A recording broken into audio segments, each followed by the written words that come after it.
Hi. So today I will show you three main reasons why I'm using polarized filter.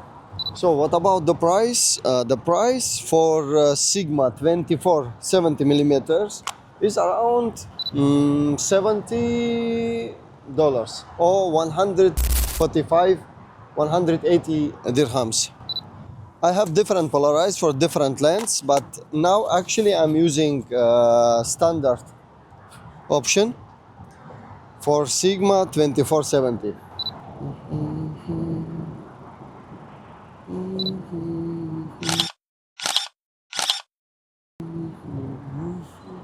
Okay, so look this part.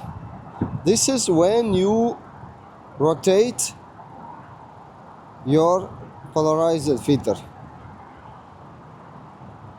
But also look this part of the car. This is with reflection, this is without reflection. And so I usually use polarized filter for first, for remove reflection for windshields. Second, for remove reflection of one of part of the car, and the movement is exactly here, in one direction and other direction.